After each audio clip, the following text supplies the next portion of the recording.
নমস্কার, আমি আপনাদেরকে নিয়ে যাব সীতারাম মন্দিরে। এটি ওয়ারিতে জয়কালী মন্দির রুটে অবস্থিত। এই যে স্টার বেকারি দেখতে পাচ্ছেন, ওখানে জয়কালী মন্দির দেখতে পাচ্ছেন। জয়কালী মন্দিরের ঠিক অপর পাশেই রয়েছে রাম সীতা মন্দির, রাম সীতা হনুমান মন্দির। এখানে খুব সুন্দর একটি হনুমান মন্দির রয়েছে। বাংলাদেশের অনেক মানুষই হনুমান মন্দির খুঁজেন যে ঢাকার কোথায় হনুমান মন্দির রয়েছে। তো আমি আজকে আপনাদেরকে নিয়ে এসেছি হনুমান মন্দিরে। এই যে দেখুন কত সুন্দর হনুমান বাবা। জয় বজরংবলী, জয় সংকটমোচন মহাবলী, হনুমান কি জয়। আপনারা হনুমান মন্দিরে আসতে চাইলে এই রাম সীতা মন্দিরে অবশ্যই আসবেন। হনুমান বাবার মন্দিরের ঠিক মুখোমুখি রয়েছে সীতারাম লক্ষণের মন্দির। সীতারাম লক্ষণ বিগ্রহ দেখা যায় একদম সরাসরি হনুমান বাবার মন্দির থেকে। রাম ভক্ত হনুমান বাবা সবসময় ভগবান শ্রী রামকেই দেখেন।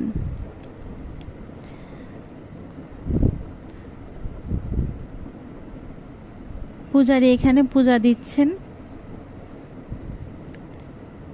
এখানে সুন্দর একটি শিব ঠাকুর রয়েছেন। এই যে দেখতে পাচ্ছেন, এটা হচ্ছে ছাদে যাওয়ার সিঁড়ি। ছাদে গিয়ে অনেক ছোট ছোট মন্দির রয়েছে, সেগুলো আপনাদেরকে দেখাচ্ছি, চলুন। মন্দির খোলা থাকে সকাল 8টা থেকে দুপুর 2টা পর্যন্ত, আবার বিকাল 4টা থেকে রাত 9টা পর্যন্ত। যারা এই মন্দিরে আসতে চান এই সময়ে আসবেন, মন্দির খোলা থাকবে। দেখুন কি সুন্দর নিরিবিলি ভক্তিময় পরিবেশ, খুবই ভালো লাগবে আসলে। এই যে এখানে দুর্গা মণ্ডপ রয়েছে, এখানে মা দুর্গা রয়েছেন।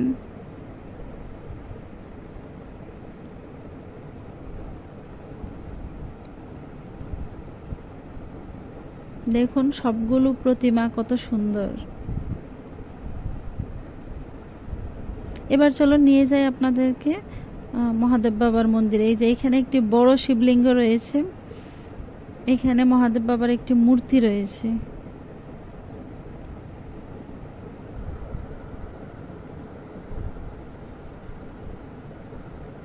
এখানে লোকনাথ বাবা রয়েছেন। জয় বাবা লোকনাথ।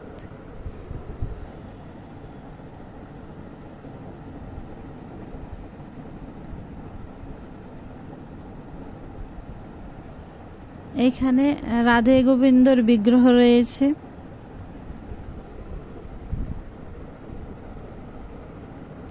এখানে গুরু মহারাজগণ রয়েছেন।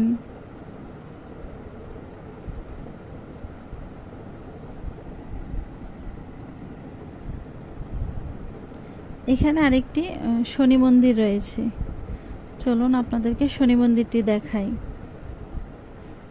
জয় শনিদেব।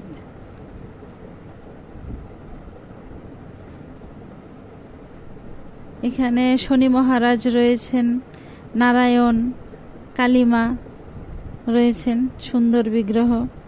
তাহলে ভিডিওটি এখানেই শেষ করছি। আপনারা যদি আসতে চান তাহলে অবশ্যই আসবেন।